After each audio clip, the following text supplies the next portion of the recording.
Hello everyone, welcome back to Tony Talks. To all of my beautiful subscribers, we say thank you so much for staying with us. And if you're new here, we're so happy you find us. Please don't forget to like, subscribe, and press on that notification bell so you will be notified for more upcoming videos. And if in the comment section, please no derogatory comments. Thanks for watching. Till I'll see you all in my next video. Stay safe, stay blessed. I love you all. Bye. O pass message. And to my new pass message, you might difficult you. Tán bá ní ọ̀rọ̀ gba ẹnu ẹ̀. Ẹ tó máa sọ pé ọ̀rọ̀ gba ẹnu ẹ̀, ó máa difficult you. Mo sọ pé tá bá ń téèyàn kan bá raise point ká tó disagree pẹ̀lú ẹni yẹn. Ẹ jẹ́ ká kọ́kọ́ wò ó dáadáa. Èmi ò tí ì make submission tèmi o so that ní attack ara wa. Gbogbo wa tá ń tẹ a máa fàájà lórí láìdè a máa fàájà. Okay, ẹ máa bá èso lọ. Adé kò ń ṣe call me back, pick me back. Adé kò ń ṣe call me back, pick me back. So I'll pick you, come up. Okay, yeah, Ọlábísí ẹ lọ bí iṣẹ́ ni mà. Ẹ máa sọ̀rọ̀ ìṣẹ́jú kan ẹjọ́. No, mo ní láti ṣe nǹkan kan lórí laptop ni mo ní láti submit ẹ̀. Mo kàn fẹ́ sọ nǹkan kan ní quite alright. Mo ṣọ́ pé Sisi Láìdé wọ́n fẹ́ pass message ni but bó ṣe pass message. Adé ẹ accept ẹ kí n tó gbéra mi wọlé mo jára mi bọ́ fún yín ni. Ó kù díẹ̀ káàtó. First thing, àwọn ọmọ yìí, I will first say something. People that they are traveling to America, travel to London, wọ́n wà ní Nigeria. Tọ́ máa sọ pé àwọn fẹ́ lọ ṣiṣẹ́ tí ó tẹ̀ ṣe pé bóyá by marriage or you are born there or you got your passport or something. Tọ́ máa ń rí iṣẹ́ níbí, ó ní process tọ́ máa ń gbà, tọ́ máa fi rí. Even though people going to London, going to Europe, going to America, going to Canada, only process. The only thing tẹ́mi kan máa sọ pé kí ìjọba wa kán tún jẹ́ kí process wọn yẹn kán tún jẹ́ kó strong because it's just like that process is not strong. For me, actually, there's nothing bad going there, doing house girl or anything because àwọn èèyàn wà ní Nàìjíríà tó ń ṣe house girl tíyà dẹ̀ ń jẹ wọ́n dáadáa àwọn tí ò tẹ̀ ń ṣe house girl tó máa mọ̀mọ́ tí wọ́n lóyún lọ́dọ̀ tí wọ́n á ná ọmọ yẹn tán ní fún wọn lóúnjẹ tá à ń rí oríṣiríṣi àwọn tó dẹ̀ ń lọ síbẹ̀ yẹn èmi ò blame wọn gbogbo ẹ̀ náà ó dá lórí ìlú wa tí ìlú wa bá dáa kí ni wọ́n ń wá lọ Arab kí làwa gan wá sí Europe so ìlú ò dáa ló dẹ̀ ti jẹ́ bẹ́ẹ̀ yẹn nìyẹn one way or the other gbogbo àtàwà ní ìdálẹ̀ a ní one way or the other ta fi help àwọn family wa down there tẹ́ bá wo Nàìjíríà nísìn àwọn tó bá jẹ́ middle age àbí middle stage tó ń live very well ní Nàìjíríà nísìn ẹ máa rí pé àwọn family wọn wà ní Europe kò sí no doubt about it àní first class àní middle me àwọn tó bá wà ní middle ẹ máa rí pé kò sí ni àwọn family ẹ wà ní Europe then pẹ̀lú ti nídà yẹn kò ṣe gbogbo wọn náà ni aṣáà máa wo TikTok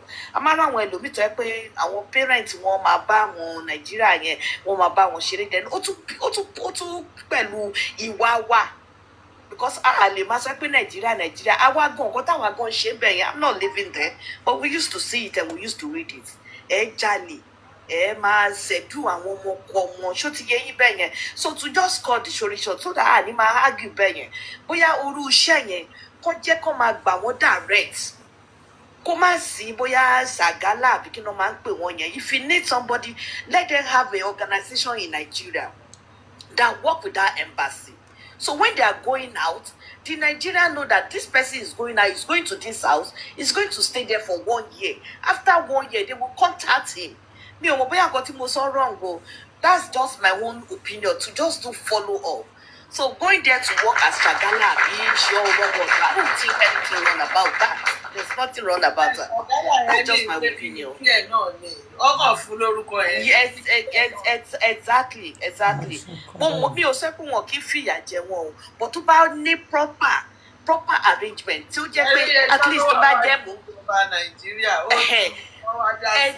Exactly kí n máa gbé ní Arabula ní kí n fẹ́ múyàn ní Nàìjíríà mi ò kàn lè dédé sọ pé agent kan I have to go to a maybe organization there this organization is working with the embassy so tí bá mú ọmọ people yìí náà wọ́n fẹ́ bá ṣe ń wá sọ́dọ̀ àwọn náà ṣá òun náà ṣe ń máa tweet because èmi tí mo sọ̀rọ̀. But aunty ṣẹ́ni tí program yẹn bá ti wà ẹni tí program yẹn bá ti wà ẹ ti understand tí program yẹn bá ti wà pé òkè mò ń bọ̀ 1 year ni o òkè a fẹ́ rí medical care ni fún 1 year èlò lẹ fẹ́ máa sọ fún ṣé mo kó ti wà nínú record so after that 1 year they still have somebody who check them but àwọn Shagala yẹn they are unprofessional person ẹ ti understand they are just unprofessional person bí ẹrú Mommy Olabisi, you are right. That is a right because tó bá ṣe bẹ́ẹ̀ wọn ní lè ma treat wọn treat wọn dáadáa because ó ti wà lọ́ndà gọ́ọ̀mẹ̀ntì ni but tó bá jẹ́ individual owó tó ń gbà lọ́wọ́ wọn ti pọ̀ jù. One of our sister lórí TikTok yìí 15,000 naira ló máa kù lọ́wọ́ ẹ̀ lẹ́yìn tó bá yọ owó oṣù gbowó tó fi ṣe kinní fún 15,000 naira ó lè ní yọ owó náà naira. Does it make sense? It doesn't make sense. aláwọn bíbù yìí gan lára àbúta Kí ló ń ṣe fún? Because of the family nìyà. wọn fàlejò ṣé lọ́rọ̀ ìlú yẹn tí ò bá wọlé síbẹ̀ kó gbé bẹ́ẹ̀ for years ó lè pé ó lè sọ̀rọ̀ bẹ́ẹ̀. ṣẹ́rí àwọn pípò yẹn gbogbo èèyàn ló mọ̀ pé àwọn Arabic kìíní gbogbo èèyàn ló mọ̀ pé wọ́n burú. Arabic máa sọ fún yín tẹ́tí fẹ́ ṣe tán lóṣù. wọ́n máa sọ fún wọn náà. Yes, but the problem, sharing awareness, that Mama can create this. We need Nigerians to just make one organization there and cancel all this mini Shagala people. You are allowed to travel there, but let them do it through Nigerians. The person will look for, even though say, money training. If you want to do a house girl, go say, come and share training for. How do you clean? How do you do things? Time, how many hours? You have to do now. I'm sorry, people know what I'm talking about. So many hours. Berekete. And when you are talking about government organization, Berekete, Otini, don't go to that Arab country. Yes. Don't go there. Ọ̀rọ̀ pé wọ́n wá ṣẹ́kọ́ lélẹ́yìí. No, but I don't believe. I don't believe that. Okay, but only don't go. But somebody wọ́n fún wọn ṣẹ́ now. Omi Ọlábísí ṣé kí n sọ̀rọ̀ díẹ̀. Ọlábísí ẹjọ́ irúṣẹ́ wo ni ẹ máa ń fún wọn. Ṣé kí n sọ̀rọ̀ díẹ̀? House girl. I said it. I say house girl. Ṣé kí n sọ̀rọ̀ díẹ̀? Bẹ́ẹ̀ mo ṣe rí nínú ọ̀rọ̀ yín, ẹ jẹ́ kí n mú nínú ọ̀rọ̀ yín. Fẹ́ kí mi ó sọ̀rọ̀ ni. Ẹ máa sọ̀rọ̀ àgbàlagbà níyẹn lẹ́bàá. ẹ jẹ́ kán sọ̀rọ̀, ẹ jẹ́ kán ẹ̀yin ti sọ̀rọ̀ látàrọ̀. Ẹ jẹ́ kó ní tìmọ̀ sọ̀rọ̀, ó ní lágbàlagbà nínú. Nígbà téèyàn rọ ọmọ kékeré ara mi tó ń pè mí lágbàlagbà. Wọ́n ní ilẹ̀ máa kó falẹ̀. Ilẹ̀ máa kó lẹ̀ rí sùúrùsà. Ẹ máa sọ̀rọ̀ yín náà. Tẹ́rí ẹ, nǹkan tí Sista Láìdé ṣe yẹn, èmi ò rí nǹkan tó bá níbẹ̀ o. Awareness ni fún àwọn Nàìjíríà tá a bá fẹ́ lọ síbẹ̀ yẹn, a ti máa mọ̀ pé nǹkan tó ń ṣẹlẹ̀ nílé. Then fún àwọn tó wà ń bẹ̀ náà, àwọn family wọn náà, àwọn náà lè mọ nǹkan tí wọ́n pass through, nǹkan tó ń ṣẹlẹ̀. Bí kò bá jáde kó sọ irú ọ̀rọ̀ báyìí sìn, àní máa lọ sọ̀rọ̀ pé bàbá mo ní kẹ́ máa sọ bẹ́ẹ̀ àgbékalẹ̀ Àgbékalẹ̀ ni ò ní tẹ̀. Àgbékalẹ̀ ni ò ní. Are we all the same? a ní àgbékalẹ̀ tó gbé ọmọ tàbí gan the same character lónìí ni. Ọmọ tàbí gan. àgbékalẹ̀ yẹn wọ́ọ̀sì ẹ máa sọ pé bó ṣe yẹ kó sọ yẹn. brother bẹ́yìn ṣe rò ẹ rò pé àgbékalẹ̀ ò dáa. Àgbékalẹ̀ ò dáa. Now ẹ jẹ́ kí ẹ give submission ẹ dàbí ká argument ní ẹ kí wọ́n yá. Àmọ̀rí wọ́n wà ń bí. gbogbo wa tá a wà ń bí a sí nínú àwọn tí wọ́n wà lóko ẹrú. Ṣé ẹ rí àwọn tó wà lóko ẹrú lénìí, àwọn lè feel bad pẹ̀lú nǹkan tí Láìdé sọ. Ìgbà tó open program yìí, mo kọ nǹkan kan síbẹ̀, mo ní Láìdé ọ̀rẹ́ mi. Before now, o lè má like Láìdé, o lè má jẹ́ fan Láìdé, mò ń wo mẹ́sẹ̀gì tó jáde látẹnu ẹ̀. Mo fẹ́ fún ẹ láwọn background kan tí mi fi condemn àwọn tí wọ́n attack ẹ̀. But tí mo fẹ́ plead pẹ̀lú wọn because àwọn òsì ló kó ẹrú. Tó bá jẹ́ pé ẹni tó wà lóko ẹrú ló wà emotional tó bu Láìdé padà kò bẹ́tà. Àwọn since the moment ká wá step up ká bá a lè gba mẹ́sẹ̀gì gan látẹnu Láìdé ká wá jẹ́ kó go viral rather than let the attack against Láìdé go viral. Background bá a ṣe rí Nàìjíríà ní tí èèyàn bá jẹ́ àáfàá àbí pásítọ̀ tó bá jáde ní Fẹlá shrine ọmọ pàwárà ní a ní gba ìdí ẹnu ẹ̀ gbọ́ a sọ pé irọ́ ni ọmọ èṣù ni torí pé a ti believe pé tó bá lọ sí Fẹlá shrine ìyẹn èṣù ni ìmùkẹ́ni yóò máa kígbe ìgbàlà lẹ́nu ọ̀nà Fẹlá shrine níta máa sọ ní pé ẹ̀yìn gbọ́n ẹ̀ because I believe that when you are passing a message, you should have the right character and the right costume. If mo fi agree pẹ̀lú àwọn tó attack èrè o, Láìdé is a celebrity. Àwọn èèyàn believe that most celebrities got their money without sweat. Lẹ́yìn ìgbà yẹn, Láìdé ń bó lóṣèlú ṣiṣẹ́ lọ́wọ́ yìí.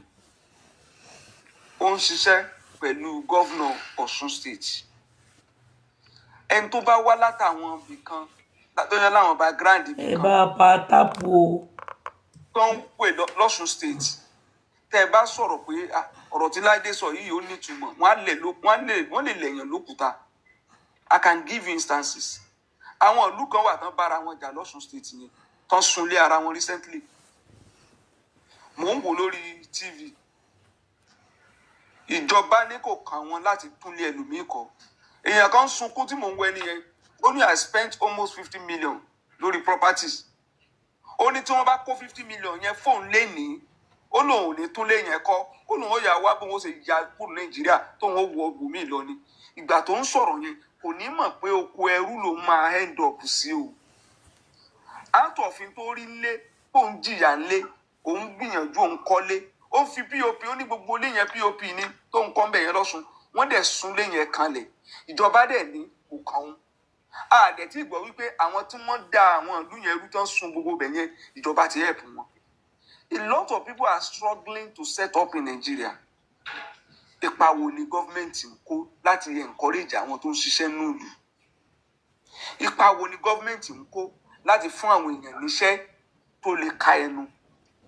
À ń sọ̀rọ̀ iṣẹ́ táwọn èèyàn máa pa ń ṣiṣẹ́ kì í ṣe pé ẹ fún wọn lọ́fíìsì pé aṣáà àti fún yín ní tébù nísìnyí náà ẹ mọ corruption ẹ̀yin tẹ́yìn náà bá rí jà lọ́wọ́ àwọn Nàìjíríà ẹ mọ́ lọ jágbà. Are we opening up the market fún productivity?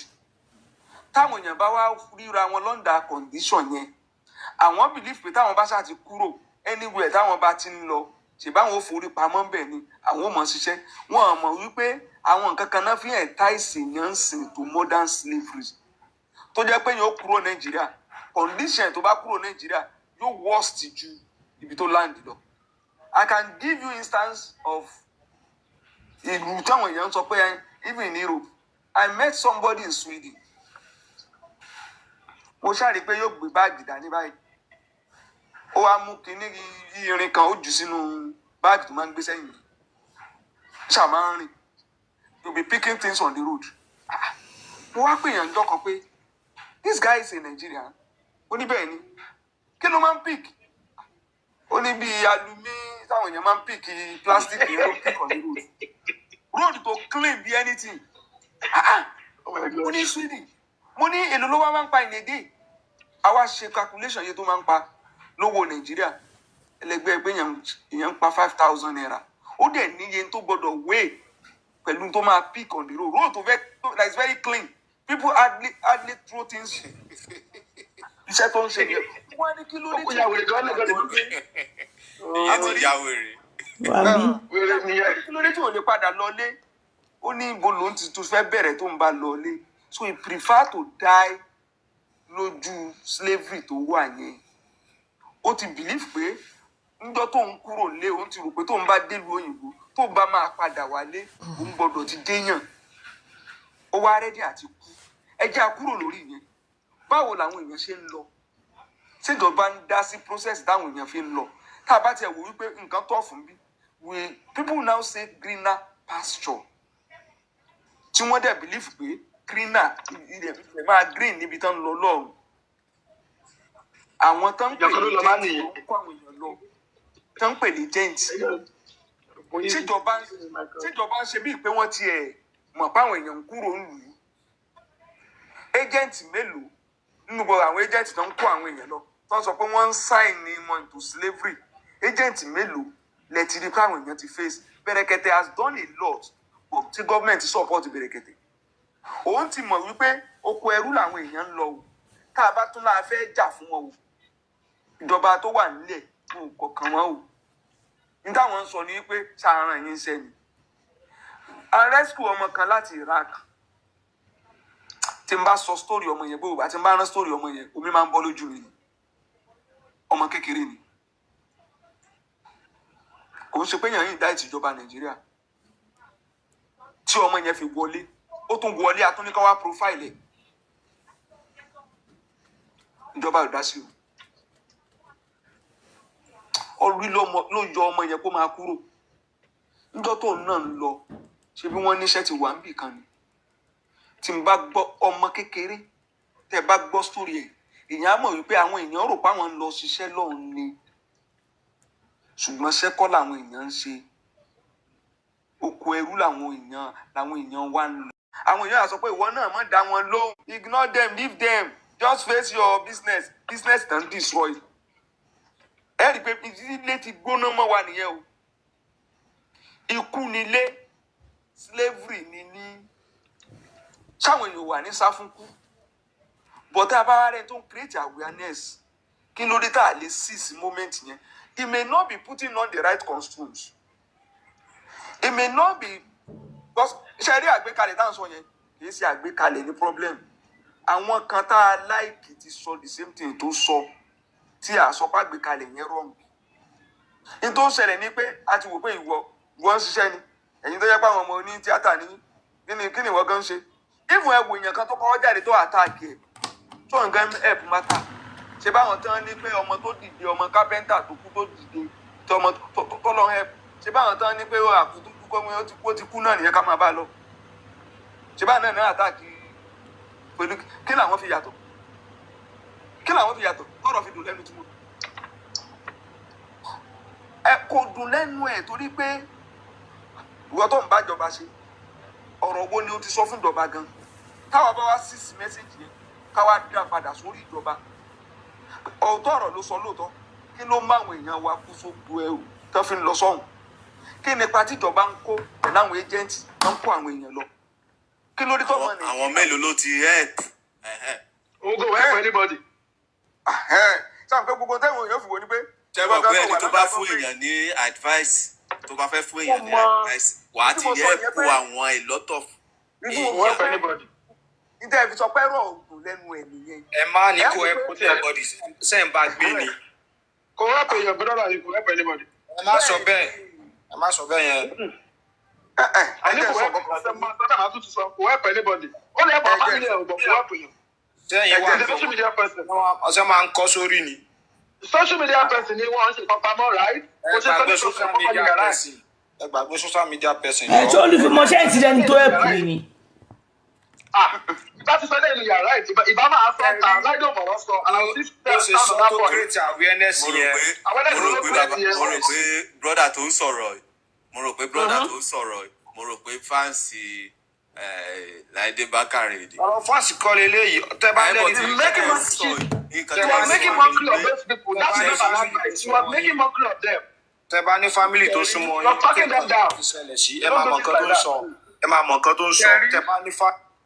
tẹ́ rí pé ọ̀rọ̀ tí mo sọ ẹ̀yin méjèèjì tẹ́ ń sọ̀rọ̀ ń sìn ẹ right ṣùgbọ́n kí ni position ti wá gangan why are we not seizing the moment ká da ọ̀rọ̀ síbi tó yẹ ká da ọ̀rọ̀ lọ. ẹ jẹ́ sọ nífìn lẹ́fì ṣé tẹ́ ẹ bá rí èèyàn tó wé tọ̀bá sórí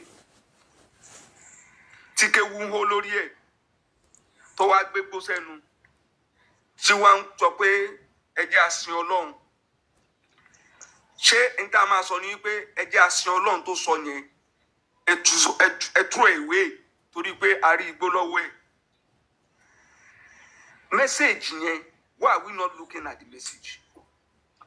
Tá a bá fẹ́ go into character of Laide is a different topic o. Mo like Laide, mo dislike Laide is another topic o. But message tí Laide mú wáyé a máa léyàn nú family tó ń pass through tó sọ yìí. Kí làwa fẹ́ fi help wọn? Is it by attacking Laide or by picking the message and direct it back to our own government? Kí ló mú àwọn èèyàn kú lé táwọn kan fi ń wò pé tèmi náà fi kú ẹjẹ́ ń tètè já lùgbẹ́ táwọn èèyàn wá end up lóko ẹrú. Láìdé fi wọ́n ṣe yẹ̀yẹ́ o kò fi wọ́n ṣe yẹ̀yẹ́ o ìjọba ṣe sọ àwọn èèyàn wa di ẹni tí wọ́n wá fi ń ṣe yẹ̀yẹ́. I'm not supporting Laide.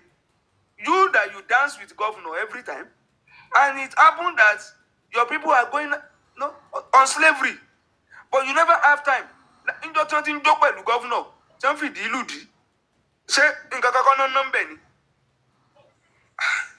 So I'm not, but I will not say because bí òkú ń ṣe fàánì but pain with time experience lára àwọn èèyàn wa tán lọ tá a dẹ̀ mọ̀ tó ń ṣẹlẹ̀ sí wọn yìí ṣé pain yẹn ká àtàkì Láìdé ló máa remove pain yẹn àbí ká lo message yẹn ká wá fi attack government at this point in time.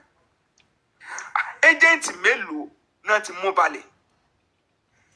Láìdé yìí ṣe local government chairman Láìdé yìí ṣe councillor gan àwọn tá a dìbò yàn la lè fèsì bí Láìdé bá jẹ́ billionaire tó lòun help èèyàn owó ẹ̀ ní ìjọba tí ń kówó fún àwọn náà mọ̀ níjọ́ tó bá jáde tó wá contest a lè fèsì òun náà aláwọn táwa dìbò yàn. It's just like ká sọ pé Dangote ò help èèyàn social responsibility mo lè torí ẹ̀ kò help èèyàn kí n má rajà ẹ̀ ni ṣùgbọ́n Dangote kọ́ ni màá expect pé kó reform Nàìjíríà àwọn tá a dìbò yàn táwọn èèyàn dẹ̀ ń kú sóko ẹrú tán wá ń di subject of mockery. Kí ni mo sọ pé ẹ jẹ́ assist moment ẹ wọ àwọn tán jáde ń ta Láìdé máa jáde fún ẹ Láìdé máa pa ẹ ni Láìdé wàá dẹ̀ ṣe kinní kan níjọ̀wọ́ náà gbé gọ́fúnà kan jáde níjọ̀wọ́ náà gbé president jáde níjọ̀wọ́ náà gbé àwọn tó ń jẹ́ kí àwọn ọlọ́pàá wa níjọ́ tí bẹ̀rẹ̀ kẹ̀tẹ̀ tí ń sọ ọ̀rọ̀ àwọn tó wà ní ìlú Arab pé tó ń fèsì ní níjọ̀wọ́ lè ra àwọn yẹn blogger kan jáde pé yes who is in charge a máa kú ni tí nǹkan báyìí tó bá tún ṣẹlẹ̀ fáwọn aráàlú wa àwa tí wọ́n ń kú ní Benue tí ó kàn wá tó jẹ́ pé Iran àti Israel wọ̀ létí wa náà sí àní kí ló dé tẹ́pẹ́ tí wà ó ká wa lára ìyẹn lèmi ń rò ó. I don't see Laide. I've picked that message and I will direct it back to the government. Government bá fẹ́ create awareness kí wọ́n wá the right person bí ẹ̀yin èèyàn wa ẹ má lọ mọ́ káwọn èèyàn náà kí ló dé tá a lè ṣe public hearing lórí mátà yìí kí gbogbo Nàìjíríà wá gbẹnu sí ìjọba àgbà ní sáwọlé pé ká má lọ bo níjọ́ tí wọ́n dáná sùn lù wa tẹ́ ẹ̀ provide security tí wọ́n fi sun ṣọ́ọ̀bù níjọ́ tí wọ́n táwọn blackmailers tí gbogbo ọjà èèyàn kan ẹlòmíì gbé ọjà kalẹ̀ wọ́n dẹ̀ fi ara bù wọ́n dẹ̀ fi ba yé ẹ̀jẹ̀. Èló làwa ń fún gateman Nàìjíríà mo wà nú estate tí wọ́n ní ẹjẹ́ àrùn increase àwọn salary àwọn gateman to minimum wage tẹ́ ẹ bá rí bí àwọn èèyàn ṣe bẹ̀rẹ̀ nínú estate òyìnbó tán sọ òyìnbó oríṣiríṣi mo wá wò wọ́n pé these are the same people that are attacking the government that they should increase their own salary but a fẹ́ increase salary àwọn workers nínú estate lásán èèpo ńláńláńlá ni náà wọ́n gbé mistake oríṣiríṣi jáde. There was a day the road was not clean, there was a day this one was not this mo ní kí n lò dé ṣé èèyàn kan sọ fún mi kí n tó increase salary lẹ́yìn security estate I have my own personal ṣé èèyàn kan sọ fún mi kí n tó increase salary kò ń ṣe pé èèyàn ń boast níjọ́ tí mo béèrè lọ́wọ́ security man mi pé kí n ló fẹ́ ṣe apart from lè máa ṣí gate fún mi forever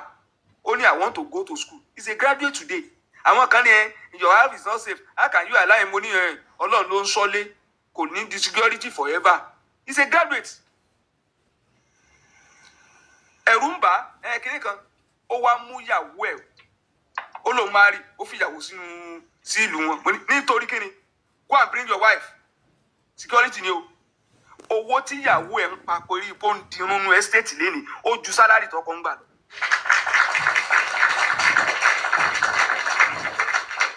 níjọ́ tí wọ́n kọ́kọ́ kó owó fún ìyàwó tó dirun tí wọ́n kó owó fún ó sáré wá bá ìyàwó mi pé tí the money gave me mọ́tò náà fi ń pìkẹ́ ní ìsìn nulẹ̀ pé kó wá bá wọn dirun nulẹ̀. ẹ jọ̀ọ́ tá a bá ń tẹ́kẹ̀ àwọn tán súnmọ́ wa báyìí àbáwọn tán bá wa ṣiṣẹ́ ṣé èèyàn kó ló ń sáré lọ ìlú kan láti lọ ṣe irú. ọmọ kìnìún kan kí ló kẹ̀mí pẹ̀lú bí téèyàn kan ti wá you like ẹ́ kí ló kẹ̀mí pẹ̀lú pé èèyàn kan ọ̀wẹ̀ muslim christian àbí kìnìún kan you like ẹ́. ṣé mùsùlùmí nìkan ní lọ ìlú àlàbù lọ ṣiṣẹ́ kì í ṣe mùsùlùmí àti christian ni ṣé bíbí láti ń bára wa jàjà wèrè nígbà tí wọ́n bá fẹ́ lọ oko ẹrú ṣé bí wọ́n dà wá pọ̀ lọ́nu ṣé wọ́n dà wá pọ̀ lọ́nu kí là ń ṣe kí ló ń gbé tí lé ń gbóná mọ́ wa àwọn tó dẹ̀ yẹ ká fèsì á fèsì wọn bá a bá destroy láìdé kò sọ fún problem wa mi ò sí lára ẹni tí ó praise ẹ. kò ní destroy ọjọ́ mi ní kó mo tó ṣe wá fronta. ẹ̀hún náà ní ṣùgbọ́n tọ́lọ́ ń bá ti ẹnu ẹ̀ tẹ́yìn ò tiẹ̀ láì. bó ṣe bá sọ̀rọ̀ jà ò nìyẹn àgbàlagbà. bẹ́ẹ̀ ni ṣùgbọ́n ṣe rí tẹ́ fẹ́ correct yẹn kódà kó jẹ́ pé yẹn lè fi ṣe topic tẹ́ fi ń correct ẹ̀ mo agree pẹ̀lú yín àní focus tèmi làwọn tí wọ́n ń lo oko ẹrú. ẹ ti sọ̀rọ̀ dàdí people are going through a lot in that country people are going through a lot wá jáde tó wá ń pa pé gbòòwò. ẹ rí i pé bẹ́ẹ̀ ṣe ń sọ̀rọ̀ láìdé ìgbà yẹn ájú pé kò rí bẹ́ẹ̀ àbò rí bẹ́ẹ̀. nǹkan tí mi sí lára àbúgbò ẹnu bí mi tó ṣe sọ̀rọ̀ ni lóyìnbó wáyé sí. but àwọn èèyàn ń kú o. ẹlòmíì ò mọ̀ láti wọ́n kú lóòótọ́ wọ́n kú nose. ní táwọn èèyàn ń kú o. ìyá kan náà mo lọ sí Amẹ́ríkà tó lọ bí sọmọdọ̀ tó fún lówó yìí ìyá kan ní Amẹ́ríkà ló tó yẹ kí ẹ máa sun ẹkún. People are doing nanny here and they are doing okay. Bùrẹ̀ kan ló mú yẹn lọ tó lọ ṣe báyìí. Sẹ́rí mẹ́sẹ̀gì láìdé mẹ́sẹ̀gì ẹ̀ lè máa try láti kẹgbọ́n mẹ́sẹ̀gì ẹ̀ kò ń ṣe láìdé gangan là ń sọ̀rọ̀ nípa ẹ̀ kí ló kan anybody pẹ̀lú láìdé. Méjèèjì náà ni ikọ̀ tó bí wa nínú mẹ́sẹ̀gì ẹ̀ náà làwọn máa sọ̀rọ̀ nípa ẹ̀ àti gbọ́ mẹ́sẹ̀gì ẹ̀ tó sọ̀rọ̀ dàpọ̀ bó ṣe yẹ kó. Èmi tí mo ń bá yín sọ̀rọ̀ yìí wọ́n máa pàṣẹ mẹ́sẹ̀gì bẹ́ẹ̀ tó bá létí ló máa gbọ́ ẹni tí ò bá ní gbọ́ kò ní gbọ́. ó máa lọ sọ́dọ̀ àbúrò ẹ̀ lé ó máa tó family meeting ó máa sọ nínú yàrá ẹ̀ kò ní gbọ́ àwọn àdàtẹ̀ di ó wọ̀.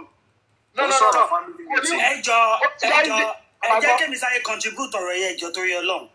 ok ẹ contribute yín. ẹ kalẹ̀ nǹkan tí mo rí sí nǹkan tí Láìdé sọ number 1 Láìdé sọ dà number 1 number 2 kò tún sọ dà ibi tí ẹ kí Láìdé ti mú point ẹ̀ ní pé ẹ̀yin tẹ́ bá mọ̀ pé ẹ wà comfortable nílùú àràbù ẹ̀yin àdá tẹ́ ẹ wà happy nílùú àràbù bí ẹ lè padà wá sílé kẹ́ wá start from the beginning the little money tẹ́ bá rí lọ́wọ́ yín ẹ wá fi bẹ̀rẹ̀ láti bẹ̀rẹ̀ nǹkan tó yẹ kó kọ́kọ́ mú jáde kó yẹ kó sọ generally because àwọn tó jáde fún Láìdé nílùú àràbù àwọn tó ń gbéyàn wọlé ni àwọn ọ̀gá wọn ló jáde fún Láìdé àwọn ọmọ tó ń ṣiṣẹ́ yẹn gangan tó ń ṣiṣẹ́ ọmọdé tó wà comfortable yẹn tó wà happy yẹn àwọn ọmọ yẹn ò jáde láti sọ̀rọ̀ wọn ò ṣe fídíò fún Láìdé àwọn ọ̀gá wọn tó ti wà ókè tẹ́pẹ́ àwọn ló ń kó wọn wọlé ló ń gbawó lọ́wọ́ wọn àwọn ló wá jáde that is number 1.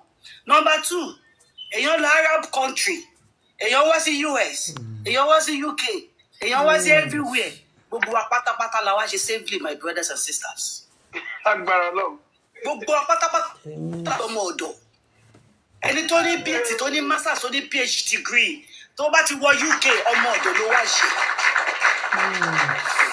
kò sí anybody tó wà exclude nǹkan tí Láìdé sọ And my advice to anybody now, tó bá ṣì wà ní Nigeria, tó bá ní close to 30 million, 20 million, 10 million, tó bá ṣì mọ̀ pé ó ṣì lè maintain ẹ̀ kó padà jókòó sí Nigeria kó má wá o. Kó bá sọ pé ó ń bọ̀ ní UK o. Because tó bá di o máa wá sunkún ni o. O máa wá sun ẹkún ni because àwọn pé yíyẹ ní Nigeria ẹ wo bá yẹn ṣe mí ní bíbáyìí. That is my advice for that people. Tó bá mọ̀ yìí pé o ṣì ní 10 million, o ní 20 million, o ní 30 million, tó bá pé o ṣì lè ṣí business. Oh, wow, okay, o lo mọ́tò ṣì ń jẹ 3 days meal. It is better you sit and have a peace with your life. Kò tó bá waste owó yẹn tó bá fi wá sí bíbáyìí, o bẹ̀rẹ̀ from square one ni, o lè padà raise 30 million naira yẹn in the next 5 years. Now, ní UK, owó tó fi ṣe indefinite tó fi ń gba LR nísìnyí tó fi ṣe indefinite is 4,000 per one person, 4,000 pounds for one person. Ẹ tó wá lọ́mọ mẹ́rin nǹkan sà.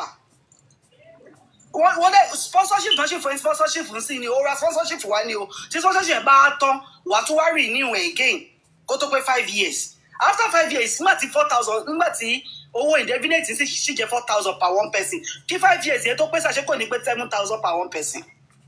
Ẹ jọ kí la wá ṣe ń gbà yẹn. Bá ṣe ń pa owó nǹkan náà ṣe ń gbà lọ́wọ́ wa. Wọ́n ṣe ń gbà nìyẹn, máa sanwó ní sanwó gbé, bá sanwó ní sábà ìparí oṣù gbé títí. Wọ́n ṣe ń paná ṣe ń gbà lọ́wọ́ wa. Nǹkan tí Láìdé sọ, Láìdé rí sọ, Láìdé ò tún rí sọ because gbogbo nǹkan tá à ń sọ Mr. ṣé Aisha Ishaq ti sọ̀rọ̀ àwọn gọ́ọ̀mẹ̀ntì wa gọ́gọ́ lórí burúkú. Ẹ̀wọ̀n kọ́kọ́ ṣẹlẹ̀ ní ibi iṣẹ́ wa ní àná àbíjẹta. Bọ̀bọ́ yẹn àwọn ìdè àwọn tó máa ń wà àwọn tí aràn ti bà gbogbo bọ́dì wọn jẹ́. Àwọn táràn ti bà gbogbo bọ́dì wọn jẹ́. Ẹjọ́ madam tó ń sọ̀rọ̀ UK ẹjọ́ nítorí Ọlọ́run àmì UK ẹjọ́ ọ̀rọ̀ tẹ̀sán yẹn náà it's out of line pátápátá ní Arabo country. Ẹ jẹ́ kí n sọ ẹjọ́ I've been in this country over 30-something years. Okay. Even if you bring a house girl to this country and ọmọ yẹn jáde even command the paper UK country we trying to put him in a safe hand and then they will give that person everything Tony. That is not a slavery. Mo kàn tán pé slavery ni.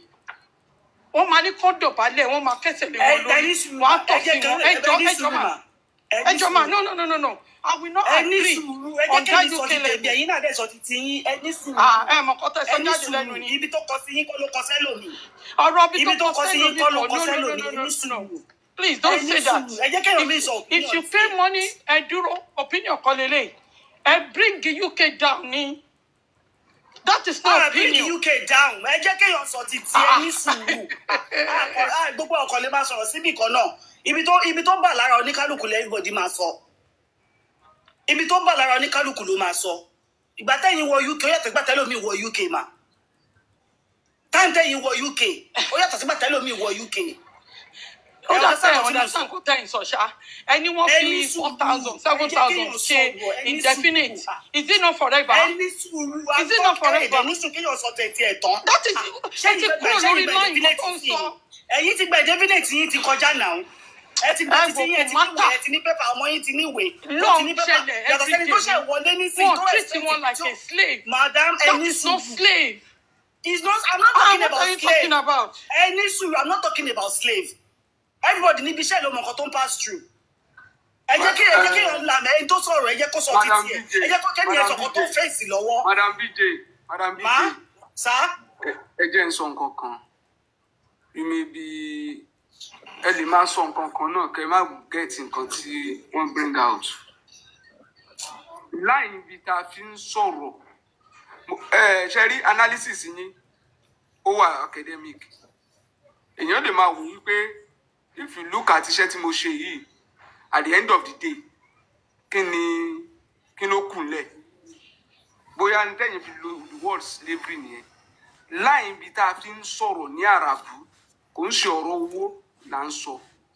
Treatment can meet out to Nigerians tí wọ́n lọ sáwọn ará. Ẹ jẹ́ kí n sọ̀rọ̀ treatment yẹn náà ń bí báyìí.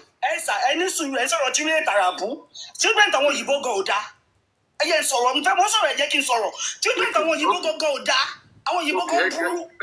Okay, fún Alex and kí lè sọ yìí ẹ sọ tààrà bùn sí mọ nǹkan àwọn kan wà tí níbi iṣẹ́ mọ nǹkan táwọn kan fèsì níbi iṣẹ́ ohun tó pọ̀ ní bá mi dánwò ní Nàìjíríà tó ń bá yàn dánwò mi báyìí. Ẹ jẹ́ náà mo sọ ẹ láìtì wa lórí yẹn. ní bọ̀bọ̀ yìí ẹ láìtì wa lórí yẹn.